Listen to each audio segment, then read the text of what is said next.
So hello everyone, स्वागत है आप सभी का एक बार फिर से हमारे YouTube platform the Physics Game पर। मैं Parth Shrivastava, currently enrolled in Banaras Hindu University, स्वागत करता हूं हमारे इस बेहतरीन से प्लेटफॉर्म पर। और आज के इस लेक्चर में हम लोग अपने एक सेकंड यहाँ पे ज़रा पेन का कलर चेंज कर लेते हैं पहले। हाँ, तो आज के इस लेक्चर में हम अपने haloalkanes and haloarenes chapter का पार्ट 4 करने वाले हैं। और ये हमारा यहाँ पे लास्ट पार्ट होने वाला है। जितने भी टॉपिक्स बाकी हैं सारे के सारे इसमें कवर हो जाएंगे। हो सकता है वीडियो थोड़ी सी लेंदी हो जाए, लेकिन सारे के सारे टॉपिक्स जितने भी बाकी हैं सब इसमें कवर अप हो जाएंगे। ओके, तो चलिए हम वीडियो को स्टार्ट करते हैं बिना किसी देरी के। तो आज सबसे पहला टॉपिक जो हमारा होने वाला है वो होने वाला है हमारा रिएक्शंस ऑफ हेलो एरीन्स। मतलब हेलो एरीन्स से हमें क्या क्या रिएक्शंस देखने को मिलते हैं। तो याद रखिएगा, 3 रिएक्शंस की होते हैं जो हमें हर जगह देखने को मिलेंगे। सबसे पहले तो आता है इसका न्यूक्लियोफिलिक सब्स्टिट्यूशन रिएक्शन, दूसरा आता है आपका इलेक्ट्रोफिलिक सब्स्टिट्यूशन रिएक्शन, और आखिरी होता है मेटल्स के साथ का रिएक्शन। तो जो मेटल्स के साथ का रिएक्शन है वो मैंने पिछली वीडियो में कवर अप कर दिया था, जहाँ पे मैंने वुड्स के साथ आपको वुड्स फिटिग और फिटिग रिएक्शन दोनों यहाँ पे कराए थे। वुड्स फिटिग एंड फिटिग दोनों मैंने यहाँ पे कवर अप करा दिया था। तो आज के इस वीडियो में हमें बेसिकली न्यूक्लियोफिलिक सब्स्टिट्यूशन और इलेक्ट्रोफिलिक सब्स्टिट्यूशन रिएक्शंस के बारे में बातचीत यहाँ पे करना है। तो हम यहाँ पे इन सबको पहले इरेज कर देते हैं ताकि आपको दिक्कत का कोई सामना ना करना पड़े। तो ये जितना भी है इसको यहाँ पे रब कर लेता हूँ मैं। तो वीडियो में आगे बढ़ने से पहले वीडियो को लाइक ज़रूर कर लीजिएगा, चैनल को सब्सक्राइब जरूर कर लीजिएगा, ताकि ऐसे ही लगातार इन्फॉर्मेटिव वीडियोस आप तक पहुँचती रहें और आपको किसी तरीके की कोई भी प्रॉब्लम यहाँ पे झेलनी ना पड़े। ओके, तो चलिए शुरू करते हैं। तो सबसे पहला यहाँ पे न्यूक्लियोफिलिक सब्स्टिट्यूशन रिएक्शन। अब एक बार बताइए, हेलो एरीन का स्ट्रक्चर होता है कुछ ऐसा। ये मान लिया बेंजीन रिंग है और यहाँ पे आपका एक हाइड्रोजन लगा रहता है। तो अब एक चीज़ आप जानते हैं कि जब भी डबल बॉन्डेड कार्बन से एक हाइड्रोजन जुड़ता है तो वहाँ पर कैसा प्रेजेंस रहता है, वहाँ पर पाई इलेक्ट्रॉन्स का प्रेजेंस देखने को मिलेगा। पाई इलेक्ट्रॉन्स का प्रेजेंस होता है जब भी एक डबल बॉन्डेड कार्बन से हाइड्रोजन जुड़ता है। तो ये आप देख सकते हैं, ये सब क्या है, ये सब कार्बन ही तो है, ये सब का सब कार्बन ही है। इन दोनों के बीच में डबल बॉन्ड है और इससे एक हाइड्रोजन जुड़ा हुआ है। तो अगर इस पे पाई इलेक्ट्रॉन्स है तो जो हमारा हाइड्रोजन रहता है उसके आसपास भी यहाँ पे इलेक्ट्रॉन्स होते हैं, सराउंडेड होते हैं। जैसे एक्स को अगर मैंने क्लोरीन मान दिया तो इसके पास भी कुछ ना कुछ इलेक्ट्रॉन्स तो होंगे ही। तो यहाँ पर एक कंडीशन चलती है जिसके बारे में आपने 11th में अच्छे से पढ़ा होगा। वो कंडीशन एक होती है आपकी रेजोनेंस की। रेजोनेंस का नाम आपने सुना होगा। रेजोनेंस की कंडीशन में क्या रहेगा, रेजोनेंस की वजह से आपका ये जो यहाँ पर डबल बॉन्डेड कार्बन से आपका जो हेलोजन यहाँ पे जुड़ा हुआ है, ये रेजोनेंस की वजह से यहाँ पे कुछ रेजोनेटिंग स्ट्रक्चर्स बनाएगा, जिसमें इसका जो नेगेटिव चार्ज रहेगा, एक मिनट, ये पॉजिटिव कैसे बन गया, वेट मिनट। तो ये जो आपका यहाँ पे नेगेटिव चार्ज यहाँ पे जो रहता है, यहाँ पे मैं ड्रॉ करके भी बताता हूँ। हाँ, तो देखिए आपका ये जो नेगेटिव चार्ज यहाँ से रहेगा वो यहाँ से ट्रैवल करेगा और ये इस पोजीशन से जाएगा पहले पैरा पे, फिर वो यहाँ से जाएगा यहाँ पे, और फिर यहाँ से यहाँ, ऐसे ही घूम फिर के तकरीबन 4 से 5 इसके रेजोनेटिंग स्ट्रक्चर्स बनेंगे। और लास्ट में हमें जो हमारा स्ट्रक्चर मिलेगा वो कुछ ऐसा होगा। यहाँ पे मान लीजिए आपका कुछ ऐसा बना रहेगा और यह कार्बन जो है यहाँ पे डबल बॉन्ड के साथ जुड़ा रहेगा। तो यहाँ पे डबल बॉन्ड का प्रेजेंस होने की वजह से अब क्या होगा, डबल बॉन्ड जब होता है तो क्या होता है, डबल बॉन्ड होने की वजह से यहाँ पर परसेंटेज कैरेक्टर जो रहता है वो आपका यहाँ पर ज़्यादा होता है। रेजोनेटिंग स्ट्रक्चर जब आप ड्रॉ करेंगे तो आपको कुछ ऐसा स्ट्रक्चर, लास्ट वाला स्ट्रक्चर आपको देखने को मिलेगा। और अगर आप अपनी एनसीईआरटी में भी गो थ्रू करेंगे तो आपको वहाँ से मिल जाएगा। और ये जो यहाँ पे डबल बॉन्ड आने की वजह से यहाँ पे पॉजिटिव चार्ज भी यहाँ पे आ जाएगा। तो एस परसेंटेज कैरेक्टर जो रहता है वो यहाँ पे इंक्रीज करता है। क्यों इंक्रीज करता है, क्योंकि हमने क्या पढ़ा था, मैंने आपको बताया था कि जहाँ पे भी sp3 हाइब्रिडाइजेशन आती है वहाँ पर सिंगल बॉन्ड होता है, यानी कि एक बॉन्ड बस वहाँ पे देखने को मिलता है, जैसे कि कार्बन कार्बन के बीच में एक बॉन्ड। और जहाँ पर sp2 हाइब्रिडाइजेशन होती है वहाँ पे हमें दो बॉन्ड देखने को मिलता है, यानी कि डबल बॉन्ड देखने को मिलता है, यानी कि कुछ ऐसा देखने को हमें स्ट्रक्चर मिलता है। तो अगर आप यहाँ ध्यान से देखेंगे तो ये जो कार्बन है, यहाँ पे जो कार्बन है, इन दोनों के बीच में डबल बॉन्ड आ चुका है। तो अगर डबल बॉन्ड आ चुका है तो यहाँ पर sp2 हाइब्रिडाइजेशन हमें देखने को मिलेगी। और sp2 हाइब्रिडाइजेशन की वजह से क्या होता है, परसेंटेज एस कैरेक्टर यहाँ पे इंक्रीज करता है। यहाँ पर परसेंटेज एस कैरेक्टर इंक्रीज करता है, यानी कि यहाँ पर आपने जो देखा था यहाँ पर एस परसेंटेज एस कैरेक्टर जो रहता है वो यहाँ पे थोड़ा सा कम होता है, लेकिन यहाँ पे बढ़ जाते हैं, क्योंकि पी कैरेक्टर जो है वो हमारा यहाँ पर एक रिड्यूस हो रहा है जब डबल बॉन्ड यहाँ पे प्ले में आ रहा है। तो परसेंटेज एस कैरेक्टर ज़्यादा होने की वजह से यहाँ पर जो बॉन्ड डबल बॉन्ड होता है इसको तोड़ना मुश्किल होता है। आप खुद सोचिए, एक बॉन्ड को तो आप बहुत आसानी से तोड़ देंगे, लेकिन यहाँ पर जैसे डबल बॉन्ड आ जाएगा, डबल बॉन्ड को तोड़ना यहाँ पे थोड़ा सा टिपिकल होता है, यहाँ पे डबल बॉन्ड टूटता नहीं है जल्दी। इसलिए यहाँ पर रेजोनेंस की कंडीशन और डबल बॉन्ड कैरेक्टर, बहुत सारे ऐसे फैक्टर्स होते हैं जिसकी वजह से हमारा जो हेलो एरीन रहता है न्यूक्लियोफिलिक सब्स्टिट्यूशन रिएक्शन की तरफ लेस रिएक्टिव होता है। याद रखिएगा, लेस रिएक्टिव यहाँ पे हमारा हेलो एरीन्स होता है किसकी तरफ न्यूक्लियोफिलिक सब्स्टिट्यूशन रिएक्शंस की तरफ। और न्यूक्लियोफिलिक सब्स्टिट्यूशन रिएक्शन की तरफ लेस रिएक्टिव इसलिए होता है क्योंकि वहाँ पे रेजोनेंस की कंडीशन आती है, परसेंटेज एस कैरेक्टर इंक्रीज करता है, वहाँ पे डबल बॉन्ड का फॉर्मेशन होता है, इसको तोड़ना मुश्किल होता है, और भी ऐसे फैक्टर्स यहाँ पे आते हैं। ये 3 मेन फैक्टर्स होते हैं, एक होता है आपका रेजोनेंस का, दूसरा डबल बॉन्ड का, और तीसरा होता है परसेंटेज एस कैरेक्टर की इंक्रीज की वजह से। इसलिए हमारा जो हेलो एरीन होता है वो न्यूक्लियोफिलिक सब्स्टिट्यूशन रिएक्शन की तरफ लेस रिएक्टिव होता है। और अगर हम बाकी बातें भी यहाँ पे देख लें, तो अगर एनसीईआरटी में देखेंगे तो यहाँ पे लिखा हुआ है कि हेलो एरीन्स में जो हमारे इलेक्ट्रॉन पेयर्स होते हैं हेलोजन एटम पे, वो यहाँ पर कॉन्जुगेशन में चले जाते हैं। कॉन्जुगेशन का मतलब क्या, यहाँ पे ये जो हमारा हेलोजन है ये इस कार्बन के साथ जो डबल बॉन्ड है इसके साथ ये कॉन्जुगेशन चला जाएगा। यहाँ पे पाई इलेक्ट्रॉन्स है और वहाँ पे सिग्मा भी हो सकता है, तो दोनों में के कॉन्जुगेशन में चले जाते हैं। अगर आपने 11th पढ़ा होगा तो आपको यहाँ पे मालूम होगा। और फिर कुछ रेजोनेटिंग स्ट्रक्चर्स बनते हैं, एनसीईआरटी में यहाँ पे शो हुआ है। और फिर डबल बॉन्ड कैरेक्टर बन जाता है, जिसकी वजह से क्या रहता है, बॉन्ड का जो क्लीवेज रहता है, यानी कि बॉन्ड को तोड़ना मुश्किल होता है, ज़्यादा डिफिकल्ट हो जाता है, और इसकी वजह से ही वो लोग न्यूक्लियोफिलिक सब्स्टिट्यूशन रिएक्शन की तरफ लेस रिएक्टिव होते हैं। यहाँ पे आपको साफ साफ देखने को मिल जाएगा। तो एक तो हो गया आपका यहाँ पे रेजोनेंस की कंडीशन और डबल बॉन्ड फॉर्मेशन की वजह से। एक और जो अगला रीज़न हम यहाँ पे बात करने वाले हैं कि यहाँ पर हाइब्रिडाइजेशन के बारे में मैंने आपको यहाँ बता ही दिया है। sp2 हाइब्रिडाइजेशन होता है, तो sp2 हाइब्रिडाइजेशन की वजह से परसेंटेज एस कैरेक्टर हमारा इंक्रीज करता है, जिसकी वजह से वो इलेक्ट्रॉन पेयर को अच्छे से पकड़ के रखता है। एक लाइन और लिख लीजिए, डबल बॉन्ड होने की वजह से इलेक्ट्रॉन पेयर को यहाँ पे अच्छे से होल्ड कर रखता है। Electron pair are hold tightly electron pairs are hold tightly electron pairs को यहाँ पे टाइटली पकड़ के रखता है। डबल बॉन्ड को जब तोड़ना मुश्किल होगा तो इसका मतलब इलेक्ट्रॉन का पेयर वहाँ पे टूटेगा, इलेक्ट्रॉन का बॉन्ड टूटेगा नहीं, तो एक दूसरे को छोड़ेगा नहीं, तो टाइट ही रहेगा, तो यहाँ पे बॉन्ड तोड़ना मुश्किल हो जाता है और फिर ये लेस रिएक्टिव हो जाता है। क्योंकि न्यूक्लियोफिलिक सब्स्टिट्यूशन रिएक्शन में क्या है, बॉन्ड को आसानी से तोड़ना और इलेक्ट्रॉन पेयर्स का यहाँ पे डोनेशन होना, जो कि यहाँ पे मुश्किल रहता है। तो यहाँ पे आपने ये भी देख लिया है।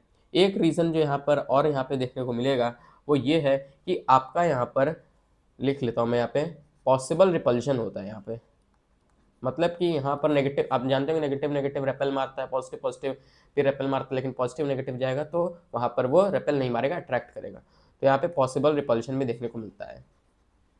यहाँ पे पॉसिबल रिपल्शन की वजह से हमें यहाँ पर it is less likely for the electron rich nucleophile to approach electron rich arenes, यानी कि हमारा जो यहाँ पे न्यूक्लियोफाइल होता है जिसके पास इलेक्ट्रॉन्स की कमी नहीं होती है, वो यहाँ पे रेपेल मारता है इलेक्ट्रॉन रिच हेलो एरीन की तरफ। पॉसिबल रिपल्शन होता है, यानी कि possible repulsion electron rich nucleophile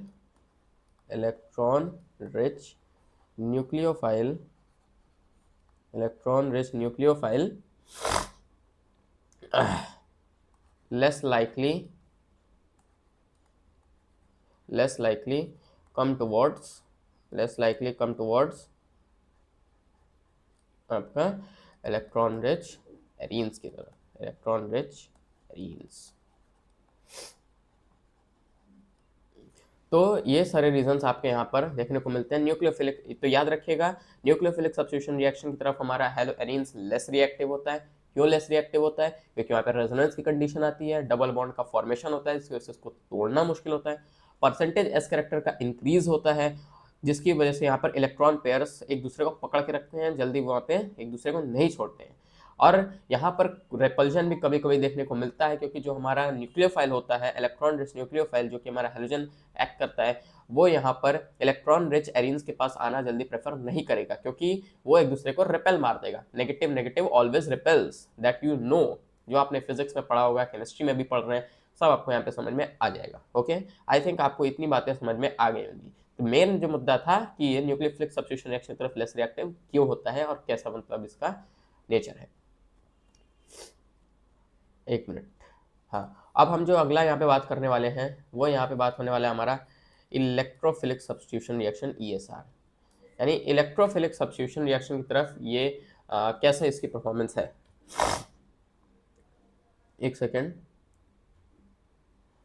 हाँ हाँ हाँ हाँ, चलिए इलेक्ट्रोफिलिक सब्स्टिट्यूशन रिएक्शन की तरफ अब हम यहाँ पे बात करने वाले हैं। तो इलेक्ट्रोफिलिक सब्स्टिट्यूशन रिएक्शन में ये यहाँ पर 3 तरीके के रिएक्शन शो करता है। एक होता है आपका यहाँ पे नाइट्रेशन, एक होता है आपका यहाँ पे नाइट्रेशन, एक आता है आपका सल्फोनेशन, एक आता है आपका सल्फोनेशन, फिर आता है आपका यहाँ पे Friedel crafts reaction, Friedel crafts reaction,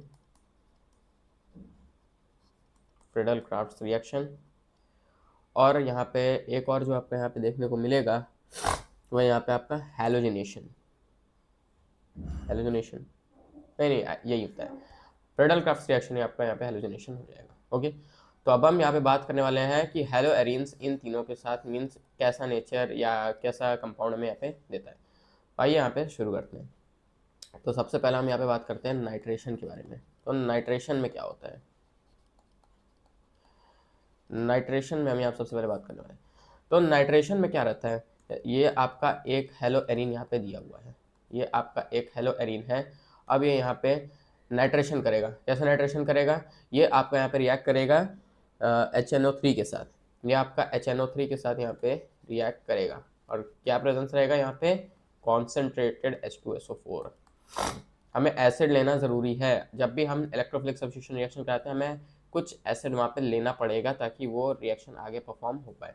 तो अब बस यहाँ से कुछ नहीं होगा आपका ज़्यादा से ज़्यादा, यहाँ बस आपको कंपाउंड मिलेगा, एक आपका मेजर प्रोडक्ट बनेगा, एक आपका माइनर प्रोडक्ट बनेगा। तो अगर X है और ये अगर आप पैरा पोजीशन पे एक जाएगा आपका नाइट्रेट ग्रुप, तो ये आपका पैरा पोजीशन पे है, तो ये आपका यहाँ पे मेजर प्रोडक्ट होगा और इसके साथ एक प्रोडक्ट और बनेगा, वो होगा आपका यहाँ पे माइनर प्रोडक्ट। माइनर प्रोडक्ट में क्या होगा, X आपका यहीं पर रहेगा, NO2 जो है वो X के पास रहेगा, मीन ऑर्थो पैरा के जस्ट बगल में ही लग जाएगा, स्ट्रेट यहाँ पे डायगोनली यहाँ पे नहीं बनेगा। तो ये यहाँ पर आपका माइनर प्रोडक्ट होगा। याद रखिएगा जब भी ऑर्थो पे जाएगा तो आपका यहाँ पर माइनर प्रोडक्ट बनेगा, जब पैरा पे जाएगा तो आपका मेजर प्रोडक्ट बनेगा। तो ये होता है आपका यहाँ पे नाइट्रेशन। अब मैं ज़रा इसको रब कर लेता हूँ ताकि आपको दूसरे रिएक्शन भी यहाँ पे दिखा सकूँ। तो यहाँ पे आप उम्मीद है आप सभी ने स्क्रीनशॉट ले लिया होगा या समझ लिया होगा, या अगर आपको समझना है तो यहाँ पे मैं ज़रा इसको रब कर लेता हूँ ताकि आपको टेंशन ना हो। बीच में थोड़ा सा वीडियो पॉज हो गया था तो उसका कोई दिक्कत। तो अब हम यहाँ पे नाइट्रेशन के बाद अब हम यहाँ बात करने वाले हैं सल्फोनेशन की, इसको भी रब कर लेते हैं। हाँ, तो आइए शुरू करते हैं अब हम अपने दूसरे टॉपिक को लेके। हाँ, तो अब जो हमारे यहाँ पे बात होने वाला है, अब हम यहाँ बात करने वाले हैं सल्फोनेशन की, कि सल्फोनेशन में हमें क्या देखने को मिलता है। सल्फोनेशन से आप एक चीज़ ज़रा सोचिए कि सल्फोनेशन में क्या हो सकता है, ऐसा क्या चीज़ आ सकता है जो वहाँ पे मीन्स जाके ऐड हो सल्फोनेशन में, थोड़ा सोचिए। आई थिंक आपने सोच लिया होगा। तो जो सल्फोनेशन आपका होता है वो बेसिकली आपका कॉन्सेंट्रेट H2SO4 के साथ ही होता है। मैं आपको जैसे दिखाता हूँ, जैसे ये आपका बेंजीन रिंग है, ड्राइंग पे मत जाइएगा, ड्राइंग उतनी बढ़िया नहीं है मेरी, सॉरी। तो यहाँ पे आप डालेंगे कॉन्सेंट्रेटेड H2SO4, इसके साथ डायरेक्टली रिएक्शन होगा, एक कैटलिस्ट आप यहाँ पे इसको हीट करेंगे, हीट करेंगे। तो जब आप हीट करेंगे इस पर तो यहाँ क्या होगा, फिर से आपका एक मेजर प्रोडक्ट बनेगा और एक माइनर प्रोडक्ट बनेगा। यहाँ पहले मैं दोनों बेंजीन रिंग ड्रॉ कर लेता हूँ। तो आपका यहाँ पे हेलो एरीन रहेगा और एक जो रहेगा वो आपका जाएगा पैरा पे, SO3H आपका जाके जुड़ेगा। यहाँ से क्या होगा, एक हाइड्रोजन जो रहेगा वो यहाँ से गायब हो जाएगा और बाकी जाके इसके साथ जुड़ जाएगा और दूसरा यहाँ पे बनेगा, यहाँ पे बनेगा। तो ये जो आपका यहाँ बना है ये आपका यहाँ पर माइनर प्रोडक्ट है। क्यों माइनर प्रोडक्ट है, क्योंकि ऑर्थो पे बना है।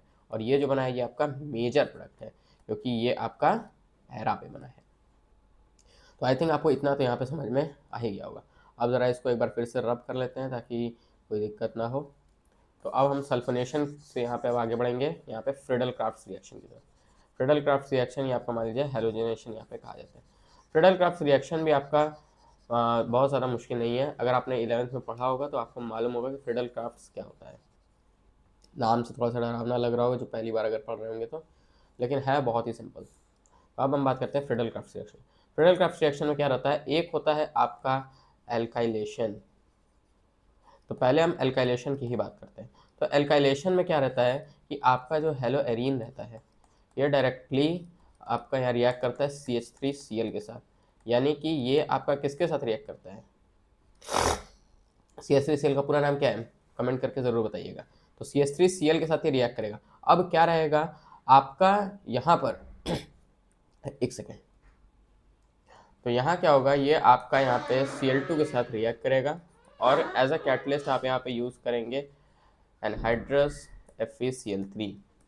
तो ये आपका एज अ कैटलिस्ट यहाँ पे वर्क करेगा और Cl2 के साथ ये रिएक्ट करेगा। अब इसके बाद क्या होगा, इसके बाद क्या होगा कि आपका यहाँ से जो एक क्लोरीन रहेगा ये चला जाएगा इस बेंजीन के पास, एक चला जाएगा आपका ऑर्थो के पास और दूसरा चला जाएगा आपका पैरा के पास। तो आपके कंपाउंड्स कैसे बनेंगे थोड़ा सोचिए। अब यहाँ क्या होगा, ये X आपका यहीं पे रहेगा, एक चला जाएगा आपका यहाँ पे और CH3 जाएगा, याद रखिएगा।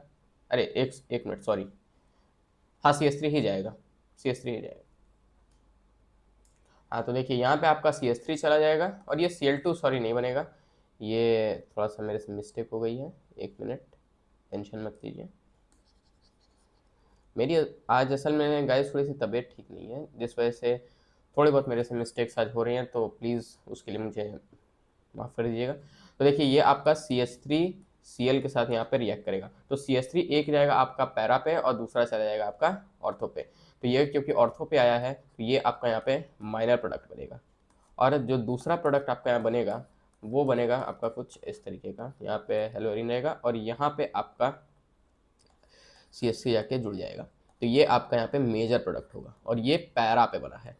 तो कुछ इस तरीके से आपका यहाँ पे फ्रीडल क्राफ्ट एल्काइलेशन का रिएक्शन होगा, बस ज़्यादा कुछ नहीं होगा। आपको CH3Cl यहाँ पे एज अ कंपाउंड यूज़ करें, इसके साथ ये रिएक्ट करेगा, एनहाइड्रस FeCl3 आपका कैटलिस्ट की तरह एक्ट करेगा। उसके बाद क्या होगा, आपका बस क्लोरीन यहाँ से गायब होगा, CH3 जो रहेगा एक बार ऑर्थो पे जाएगा दूसरी बार पैरा पे जाएगा। तो इस तरीके से आपका कुछ यहाँ पर एल्काइलेशन में बनेगा। अब ज़रा इसको मैं रब कर लेता हूँ। अब हम यहाँ बात करेंगे फ्रीडल क्राफ्ट का ही एक दूसरा रिएक्शन है जिसे हम यहाँ पर नाम देते हैं, क्या नाम देते हैं आप पहले सोचिए। तो जिन्हें नहीं मालूम मैं बता देता हूँ, उसका दूसरा नाम होता है Friedel Crafts acylation. Friedel craft alkylation का ही भाई होता है आपका फ्रीडल क्राफ्ट एसाइलेशन। यहाँ पे लिख लीजिए एसाइलेशन। अब एसाइलेशन क्या होता है, यानी कि एक एसाइल हैलाइड आएगा।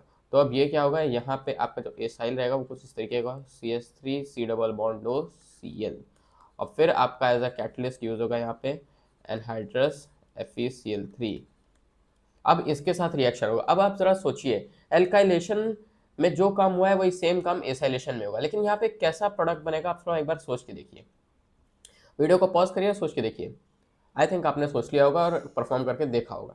तो याद रखिएगा यहाँ पे भी सेम वही काम होगा, बस क्लोरीन यहाँ से उड़ जाएगा और आपका CH3C डबल बॉन्ड O जो है ये जाके आपका इस पे प्लस हो जाएगा।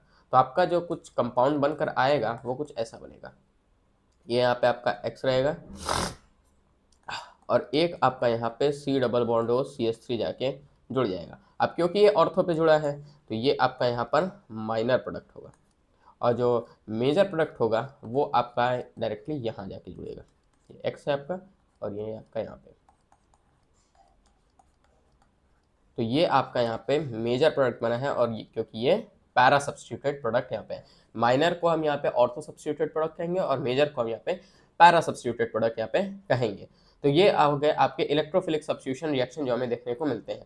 एक होता है आपका हेलोजिनेशन। हेलोजिनेशन भी मैं आपको यहाँ पे एक बार करके दिखा देता हूँ। अगर आपको इसका स्क्रीनशॉट चाहिए तो आप स्क्रीनशॉट लेते रहिए और अगर आप ले रहे हैं तब भी आपके लिए ठीक है, नहीं तो अगर आप खुद से भी नोट्स बना रहे हैं तो और बढ़िया है। खुद से नोट्स बनाने में ही ज़्यादा फायदा होता है, मैं तो यही कहता हूँ। यहाँ पे टीचर जो भी पढ़ाता है वो तो बस पढ़ाने के लिए होता है, इसलिए वो यहाँ पे लिखता है, लेकिन असली पढ़ाई तब होती है जब आप अपने खुद के नोट्स देख कर यहाँ पर बनाते हैं, सीख कर बनाते हैं, वो ज़्यादा बेटर आपके लिए यहाँ पे पड़ता है। तो अब यहाँ पे मैं इसको भी रब कर देता हूँ। ये यहाँ पे थोड़ा सा मिट गया है, लिख लेता हूँ, फ्रिडल क्राफ्ट्स। ओके, तो चौथा आपका यहाँ पे होता है, वो होता है आपका एक हेलोजिनेशन। हेलोजिनेशन की मैंने यहाँ पे बात की थी। हेलोजिनेशन क्या होता है? हेलोजिनेशन में आपका कुछ नहीं होता है, बल्कि सिर्फ आपका एक हेलोजन एटम का जुड़ना, halogen atom addition, halogen atom का यहाँ पे एडिशन यहाँ पे आपका होगा, हेलोजन एटम का एडिशन। तो ये आपका बेंजीन रिंग है, यहाँ पे एक हेलोजन है, अब इसके साथ हम एक और हेलोजन को रिएक्ट करवाएंगे, और फिर यहाँ पे भी आपका वही सेम कैटलिस्ट यूज होगा, एनहाइड्रस FeCl3 आपका यहाँ पे यूज होगा। अब क्या होगा, ये जो रहेगा बस ये जाके यहाँ पे इसके ऑर्थो पैरा पे लग जाएगा। तो एक बार मैं ड्रॉ कर देता हूँ। तो देखिए, एक आपका यहाँ पे रहेगा, जो आपका एक यहाँ जाएगा, एक हेलोजन आपको जो ऐड करना है, और एक यहाँ पे यहाँ जाएगा। तो ये जो बना है ये आपका मेजर पैरा सब्स्टिट्यूटेड प्रोडक्ट है, और ये जो यहाँ पे माइनर बना है ये आपका ऑर्थो सब्स्टिट्यूटेड प्रोडक्ट यहाँ पे बना है। तो इस तरीके के आपके कुछ इलेक्ट्रोफिलिक सब्स्टिट्यूशन रिएक्शन यहाँ पर हेलो एरिन शो करता है, मीन्स नाइट्रेशन करता है, सल्फोनेशन करता है, फ्रिडल क्राफ्ट्स रिएक्शन करता है, और साथ में यहाँ पे हेलोजिनेशन करता है। तो ये हो गए आपके यहाँ पर न्यूक्लियोफिलिक सब्स्टिट्यूशन रिएक्शन की बातें और इलेक्ट्रोफिलिक सब्स्टिट्यूशन रिएक्शन की बातें, और रिएक्शन विद मेटल्स मैंने आपको यहाँ पे पढ़ा ही दिया है। ओके, अब यहाँ पे हम बात करने वाले हैं अपने एक और अच्छे टॉपिक की, जो कि होता है आपका रिप्लेसमेंट ऑफ हाइड्रोक्सिल ग्रुप, यानी कि एक हेलो एरिन का कन्वर्जन फेनॉल में।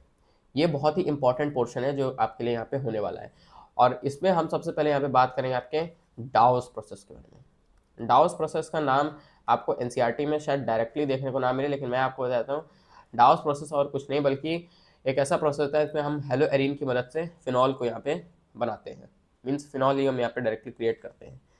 हम यहाँ पे एनसीईआरटी में एक बार देख भी लेते हैं आपके लिए, ताकि आपको यहाँ पे कोई दिक्कत ना हो। बिल्कुल, आपका यहाँ पे हेलो एरिन से आपका यहाँ पे कन्वर्जन होता है फिनॉल में। अब कैसे होता है ये भी देख लीजिए। तो देखिए, ये आपकी हेलो एरिन है। अब यहाँ पे क्या क्या होगा, यहाँ पे अब आपको कुछ कुछ बातों का यहाँ पे ध्यान देना होगा। यहाँ पे सबसे पहले तो आपका आएगा यहाँ पे NaOH, यानी कि सोडियम हाइड्रोक्साइड। अब इसके साथ क्या होगा सोचिए, यहाँ पे आपका क्या होगा, बिल्कुल सही, यहाँ पे आप एक एसिड डालेंगे, H+ मैं यहाँ पे ले लेता हूँ, H+। टेम्परेचर देंगे आप यहाँ पे 623 केल्विन का, डिग्री सेल्सियस में लिखना है तो आप उसमें भी कन्वर्ट करके लिख सकते हैं, और साथ में आप देंगे यहाँ पे 300 ATM का प्रेशर। ATM मतलब एटमॉस्फेरिक, ये आपकी यूनिट होती है एटमॉस्फेरिक प्रेशर की। अब यहाँ से जब आप इतना काम कर देंगे, NaOH डाल देंगे एक एसिड के प्रेजेंस के साथ, 623 केल्विन टेम्परेचर, 300 ATM प्रेशर पे, तब आपको यहाँ पे डायरेक्टली फिनॉल मिल जाएगा। यहाँ से आपको सीधा फिनॉल मिल जाएगा, साफ देख सकते हैं, ये आपको फिनॉल मिल जाएगा। ये आपको यहाँ पे फिनॉल मिल गया। यही आपका होता है यहाँ पे डाउस प्रोसेस। अब यहाँ पे कुछ बातें और भी कर लेते हैं। अब क्या रहता है कि जैसे मान लीजिए आपका ये दिया हुआ है हेलोरीन, हेलोरीन दिया हुआ है, ओके, और यहाँ पे आपका एक NO2 ग्रुप लगा है।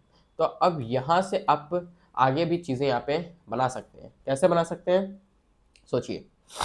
अब यहाँ पे ये आपका क्या है, ये आपका अगर आप देखेंगे तो ये आपका पैरा नाइट्रो पैरा नाइट्रोक्लोरोबेंजीन यहाँ पे होगा, अगर एक्स को हम यहाँ पे क्लोरो मान ले तो। ओके, नहीं तो आपका ये पैरा नाइट्रो हेलोएरिन भी आप इसको सिंपल वर्ड्स में कह सकते हैं। तो अब यहाँ पे क्या होगा, यहाँ पे भी आपको सेम ही काम करना है, यहाँ भी आपका NaOH ही डलेगा और साथ में H+ देगा, लेकिन यहाँ पे एक चेंज होगा। अब यहाँ चेंज होगा टेम्परेचर का। अब टेम्परेचर अगर आपने 443 केल्विन किया और प्रेशर आपका सेम रहा, मीन्स 300 ATM का ही रहा, तब उस केस में अब यहाँ पे क्या होगा, अब यहाँ पे क्या होगा, अब यहाँ पे फिर से आपका फिनॉल ही बनेगा, लेकिन क्योंकि यहाँ पे NO2 ग्रुप जुड़ा हुआ है तो ये आपका अब पैरानाइट्रोफिनॉल बन गया। ये आपका क्या है, पैरानाइट्रोफिनॉल, पैरानाइट्रोफिनॉल। ये चीज़ देखिए, जब आपका डायरेक्टली हेलोरीन था और अगर इतना टेम्परेचर दिया 623 केल्विन का और NaOH+ सेम प्रेशर भी सेम, तब आपको यहाँ पे फिनॉल मिला। लेकिन अगर सेम काम आपने 443 केल्विन पे किया, यहाँ पे एक NO2 ग्रुप लगा के, तो आपको पैरानाइट्रोफिनॉल यहाँ पे देखने को मिल गया। ये चीज़ भी आपको यहाँ पे ध्यान में रखनी है। और भी हम बात करते हैं, एक आपका अब एक और यहाँ पे होता है, वो ये होता है कि अगर आपने यहाँ पर मान लीजिए आपकी हेलोएरिन है, एक NO2 ग्रुप आपने यहाँ लगाया हुआ है और एक NO2 ग्रुप यहाँ लगा हुआ है। अब यहाँ पे क्या होगा, यहाँ पे भी अगर आप जब NaOH और H+ डालेंगे 368 केल्विन टेम्परेचर पे और 300 atm का प्रेशर। एक चीज़ याद रखिएगा, हम जब भी हैलोएरिन से फिनॉल में कन्वर्जन करते हैं किसी भी हैलोएरिन का, तो वहाँ पे टेम्परेचर का सबसे बड़ा रोल होता है। आपको टेम्परेचर यहाँ पे डायरेक्टली याद रखने पड़ेंगे। अगर आपको टेम्परेचर नहीं याद होगा तो आप हो सकता है कि एग्जाम में गलत करके आ जाए। तो अब यहाँ क्या होगा, यहाँ ज़्यादा कुछ नहीं होगा, बस डायरेक्टली आपका ये जो एक्स रहेगा वो यहाँ से उड़ जाएगा। तो अब यहाँ क्या होगा, ये आपका एक्स जो है वो OH ग्रुप से रिप्लेस हो जाएगा और NO2 जो है वो आपका यहीं पे एज इट इज रह जाएगा। कुछ काम नहीं करना है, किसी प्लेस का कुछ भी खिलवाड़ नहीं करना है, बस आपके एक्स को यानी कि जो आपका वहाँ पे हैलोजन है बस उसको उड़ा के वहाँ पे हाइड्रोक्सिल ग्रुप OH को वहाँ पे लगा देना है। बस इस तरीके से आपको यहाँ पे बाकी चीज़ें देखने को मिल जाएंगी। तो ये आपका यहाँ पे 2,4 नाइट्रोफिनॉल मिल गया, 2,4 नाइट्रोफिनॉल। 3 केसेस आपने देख लिया। अब एक केस यहाँ पे और बनता है, वो होता है आपका यहाँ पर, उस केस में क्या होगा, जब आपने यहाँ पर 3 NO2 ग्रुप लगा दिए हैं। अब ये आपका यहाँ पे 3 NO2 ग्रुप लगा हुआ है, ये Na। अब यहाँ पे मान लीजिए 3 NO2 ग्रुप लगा है।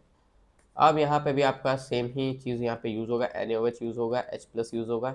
और अब यहाँ पे बताइए टेम्परेचर हम कितने का रखेंगे, थोड़ा सोचिए। तो यहाँ पर टेम्परेचर कोई मतलब नहीं है, आप बस इसको थोड़ा सा अगर वार्म वाटर दे देंगे, हल्का सा भी वार्म कर देंगे, तो बस ये क्या होगा, फट से आपका ये जो एक्स रहेगा वो इस Na के साथ निकल जाएगा। और हर केस में एक्स जो है वो Na के साथ अलग से निकल रहा है, ये चीज़ भी आपको याद रखनी है। बस कुछ नहीं होगा, उसके बाद आपको डायरेक्टली यहाँ पर OH ग्रुप यहाँ मिल जाएगा और NO2 जो आपने लगाया वो आपका एज इट इज यहाँ पे रह जाएगा। तो ये जो कंपाउंड बनेगा इसका जो नाम है आप कमेंट सेक्शन में कमेंट करके ज़रूर बताइएगा मेरे बताने से पहले। और इसका जो नाम होगा वो होगा आपका 2,4,6 ट्राइनाइट्रोफिनॉल, ट्राइनाइट्रोफिनॉल, ट्राइनाइट्रोफिन। और ये यहाँ पे 2,4 डाइनाइट्रोफिनॉल होगा, ये भी याद रखिएगा, डाइनाइट्रोफिनॉल है ये। 2,4 डाइनाइट्रोफिनॉल, 2,4,6 ट्राइनाइट्रोफिनॉल। तो इतने यहाँ पे रिएक्शंस आपके होते हैं जब आप हाइड्रोक्सिल ग्रुप को यहाँ पे रिप्लेस कर देते हैं हैलोएरिन के हैलोजन के साथ। और ये सब आपके डाउस प्रोसेस आपका ये होता है जब आप 623 केल्विन टेम्परेचर यूज करते हैं। ये सब जब NO2 ग्रुप लगा के मैंने किया, ये सब आपके डाउस प्रोसेस में नहीं आते हैं, ये चीज़ याद रखिए। डाउस प्रोसेस बस आपका यही यहाँ पर पूरा है जो आपका बस फिनॉल दे रहा है हैलोएरिन से, यही आपका यहाँ पे डाउस प्रोसेस है, इसको याद रख कर लीजिएगा। बाकी सब तो आपको यहाँ पे मैंने टेम्परेचर के रिगार्डिंग यहाँ पे और पढ़ाया है, NO2 ग्रुप लगा के क्या क्या काम होता है, ताकि आपको ये सब भी यहाँ पे मालूम होनी चाहिए। ओहो, यहाँ पे इलेक्ट्रोफिलिक सब्स्टिट्यूशन रिएक्शंस के लिए पहले से ही बना हुआ था। चलिए कोई बात नहीं, वो तो मैंने आपको यहाँ पे पहले ही बता दिया है कि क्या क्या होता है। नाइट्रेशन होता है, सल्फोनेशन होता है, फ्रेडल-क्राफ्ट रिएक्शन होता है और हेलोजनेशन होता है। मैंने अभी जस्ट थोड़ी देर पहले वीडियो में बताया, अगर आपको बैक करके देखना है तो आप देख सकते हैं। तो अब यहाँ पे आगे क्या है, अब हम यहाँ बात करने वाले हैं पॉली हेलोजन कंपाउंड्स की। पॉली हेलोजन कंपाउंड्स हमारा अब इस चैप्टर का यहाँ पे लास्ट टॉपिक होने वाला है। पॉली हेलोजन कंपाउंड्स आपके क्या होते हैं, जब एक से ज़्यादा हैलोजन जब एक साथ जुड़ जाए तब आपके यहाँ पर पॉली हैलोजन्स के फॉर्मेशन होता है। एक से ज़्यादा हैलोजन्स का एडिशन, जब लगातार हैलोजन एक में जुड़ते चले जाएं तब आपको यहाँ पर जो कंपाउंड बन के मिलता है उसी को हम यहाँ पे पॉली हैलोजन्स कहते हैं। पॉली हैलोजन्स आपको इतना समझ में आ रहा होगा कि एक से ज़्यादा हैलोजन का मिलना या उसका प्रेजेंस। ओके, तो यही होते हैं आपके पॉली हैलोजन कंपाउंड। अब कुछ इंपॉर्टेंट पॉली हैलोजन कंपाउंड जो आपके एनसीईआरटी में दिए हुए हैं उसकी बात अब यहाँ पे मैं करने वाला हूँ। सबसे पहले आपका यहाँ पे होता है डाइक्लोरोमीथेन, जिसको हम यहाँ पे मिथाइलिन क्लोराइड भी कहते हैं। अब इसको हम कह सकते हैं, ये होता है आपका केमिकल फॉर्मूला CH2Cl2, ये भी आपको यहाँ पे याद होना चाहिए। अब इसके यूजेस क्या क्या है, एज अ सॉल्वेंट यूज़ किया जाता है, पेंट रिमूवर या कि कहीं से पेंट रिमूव करना हो तो वहाँ पे एज अ सॉल्वेंट इसको यूज़ किया जाता है। मेटल को साफ करने के लिए यूज़ किया जाता है, और जो एरोजोल्स होते हैं उसमें एज अ प्रोपेलेंट ये आपका वहाँ पे यूज़ होता है। अब इसके इम्पैक्ट क्या क्या होते हैं, इम्पैक्ट जो है कि अगर ये बहुत ज़्यादा हाई लेवल में अगर प्रेजेंट हो तो डिजीनेस हो सकती है, नोजिया हो सकता है, और जो आपके पैर के अंगूठे वगैरह या फिंगर्स हैं उनमें नमनेस देखने को मिल सकती है। ये यहाँ पे ई नहीं होगा, ये थोड़ा देख लीजिएगा, यानी कि सुन्न होने लगते हैं, आप ऐसा कह सकते हैं। फिर उसके बाद अगर डायरेक्ट स्किन कांटेक्ट अगर होगा डायरेक्ट क्लोरोमीथेन का बॉडी के स्किन के साथ तो इंटेंस बर्निंग भी देखने को मिल सकती है और स्किन जो है वो हमारी रेड भी हो सकती है। तो यहाँ पे ये आपका यहाँ पे डाइक्लोरोमीथेन के बारे में कुछ यूजेस और इम्पैक्ट्स यहाँ पे हैं। डिटेल में जानना है तो आप अपनी एनसीईआरटी के को गो थ्रू कर लीजिए, वहाँ पे भी आपको यही सेम बातें देखने को मिलेंगी। और इस वाले टॉपिक में आपको सिर्फ डायरेक्ट यहाँ पे कह सकते हो। अगर मैं सिंपल वे में कहूँ तो आपको बस ये सब चीज़ें यहाँ पर रटनी है, याद करनी है, इसमें कोई बहुत ज़्यादा थिंकिंग की जरूरत नहीं है, आपको बस ये सब डायरेक्टली याद होना चाहिए, सब फैक्ट्स।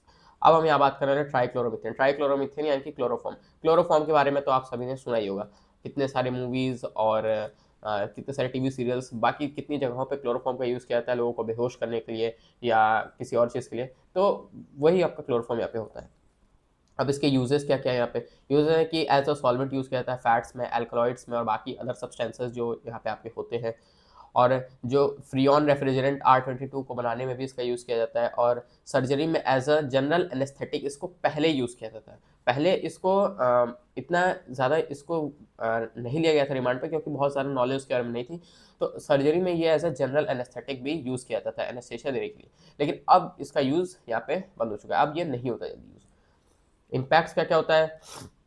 अगर आप क्लोरोफॉर्म को डायरेक्टली इनहेल कर लेंगे तो आपका नर्वस सिस्टम पे इम्पैक्ट पड़ेगा, वो डिप्रेस होने लगेगा। यानी कि जब आप क्लोरोफॉर्म को अगर आप सूंघेंगे तो आपको यहाँ पे थोड़ी सी आपको चक्कर आने लगेगा, फिर आप धीरे धीरे करके बेहोश हो जाएंगे, जिसकी वजह से आपके नर्वस सिस्टम पे भी इम्पैक्ट वहाँ पे पड़ेगा। ऐसा करके देखिएगा मत, ये खाली मैं पढ़ने के लिए बता रहा हूँ, आपको याद होना चाहिए, पता होना चाहिए। फिर अगर डायरेक्टली अगर इसको शॉर्ट टाइम के लिए आप देखिए, वही चीज़ लिखा हुआ है कि एक्सपोजर फॉर शॉर्ट टाइम में lead to dizziness, fatigue and headache. यानी कि अगर आप इसको थोड़े समय के लिए भी सूंघ लेंगे तो आपको यहाँ पर क्या कहते हैं, सर में दर्द होने लगेगा, आपको अच्छा नहीं लगेगा, आप यहाँ पे बेहोश होने लगेंगे, वगैरह वगैरह चीज़ यहाँ पे होंगी। और तीसरी बात, if oxidized by air in presence of light then may lead to formation of an extremely poisonous gas phosgene carbonyl chloride। यानी कि अगर आपका क्लोरोफॉर्म जो है अगर वो डायरेक्टली ऑक्सीजन के प्रेजेंस में आ गया तो ये एक बहुत ही खतरनाक पॉइजनस गैस को यहाँ पे फॉर्म करते हैं, जिसे हम फॉस्जीन कहते हैं, COCl2। और ये जो गैस आपकी होती है ये बहुत खतरनाक होती है। ये इसीलिए क्योंकि ये इसके साथ ऑक्सीजन के साथ रिएक्ट ना करे, एयर में ना जाए, इसीलिए इसको डार्क बॉटल्स में स्टोर किया जाता है। इसको डार्क बॉटल्स में स्टोर किया जाता है, dark bottles storage. Dark bottles में इसको यूज़ यहाँ पे किया जाता है, डार्क बॉटल्स में स्टोर किया जाता है किसको? क्लोरोफॉर्म को। फॉस्जीन गैस का फॉर्मूला होता है आपका ये COCl2। अब कैसे होता है? आप CH Cl3 को ले लीजिए, डायरेक्टली ऑक्सीजन के प्रेजेंस में अगर ये चला गया तो ये आपका यहाँ पे COCl2 बना के दे देगा। ये तो मैं डायरेक्टली रिएक्शन एग्जैक्ट नहीं लिखना, आप एग्जैक्ट रिएक्शन देखने के लिए आप अपने NCERT को भी देख सकते हैं। फिर हम यहाँ बात करने वाले हैं अपना तीसरा पॉलीजन कंपाउंड, ट्राई आयोडोमीथेन आयोडोफॉर्म। आयोडोफॉर्म क्या होता है आपका? CHI3। ये होता है आपका ट्राई आयोडोफॉर्म। आयोडीन जो होता है वो आपका क्या होता है? एक तरीके का हैलोजन ही होता है, तो 3 आयोडीन है यानी कि पॉलीजन कंपाउंड बन गया। जिनको अगर यहाँ पे थोड़ा दिक्कत हो रहा है मैं उनके लिए यहाँ पे बता रहा हूँ। फिर इसके यूजेस क्या क्या है? यूज एज एन एंटीसेप्टिक, मतलब पहले के समय में इसको एज एन एंटीसेप्टिक एजेंट इसको यूज़ किया जाता था, अब नहीं किया जाता है क्योंकि अब इसके कुछ ऐसे प्रॉपर्टीज़ वगैरह देखने को मिली, इसकी वजह से इसको यूज़ नहीं किया जाता है। इसका इम्पैक्ट क्या है? इसकी स्मेल कुछ ऐसी होती है कि जिसकी वजह से इसको यहाँ पे रिप्लेस कर दिया गया दूसरे आयोडीन के कंपाउंड से। मीन्स इसकी स्मेल जो थी वो इतनी गंदी थी या कुछ ऐसी थी जो कि एक आदमी रेजिस्ट नहीं कर सकता है, इसीलिए इसको अब यहाँ पे डायरेक्टली यहाँ पे हटा ही दिया गया है। इसका यूज़ जो है अब काफ़ी कम हो गया, इसकी जगह दूसरे आयोडीन के कंपाउंड्स को यूज़ किया जाता है। फिर हम यहाँ बात करने वाले हैं टेट्राक्लोरोमीथेन के बारे में, यानी कि कार्बन टेट्राक्लोराइड। ये इसको हम कैसे लिखते हैं? ये होता है आपका CCl4। केमिकल फॉर्मूला लिखना कितना आसान है यार, नाम कितना बड़ा है ना? ये भी देखो यार, सिंपल सा नाम है। यहाँ पे अगर इसका होता है इतने छोटे कंपाउंड का कितना बढ़िया, लेकिन यहाँ पे नहीं है तो लेकिन क्या कर सकते हैं, पढ़ना तो है ही है अगर अच्छे नंबर लाने हैं और अगर बढ़िया परफॉर्म करना है तो यूजेस देख लेते हैं। यूजेस क्या है? रेफ्रिजरेंट्स और प्रोपेलेंट्स फॉर एरोजोल कैंस के मैन्युफैक्चर में इसको यूज़ किया जाता है। फार्मास्यूटिकल मैन्युफैक्चरिंग में यूज़ किया जाता है और as a general solvent use किया जाता है। और स्पॉट रिमूवर और फायर एक्सटिंग्विशर्स में भी यूज़ किया जाता है, यानी जो आपके फायर एक्सटिंग्विशर्स में से जो सफ़ेद कलर के आपके वहाँ पे निकलती है जो कि आपको आग बुझाने में मदद करती है, उसमें भी इसका यूज़ होता है। और स्पॉट रिमूवर के तौर पे भी यूज़ करता है, किसी क्लॉथ पे से या किसी भी चीज़ से स्पॉट रिमूवर को हटाने के लिए भी इसका यूज़ किया जाता है। अब इसके कुछ इम्पैक्ट्स देख लेते हैं। अगर डायरेक्टली एक्सपोजर इसका हो जाए तो लीवर कैंसर यहाँ पे ह्यूमंस में देखने को मिल सकता है, जो कि एज एन एविडेंस यहाँ पे पाया गया है, इसलिए यहाँ पे कहा जा रहा है।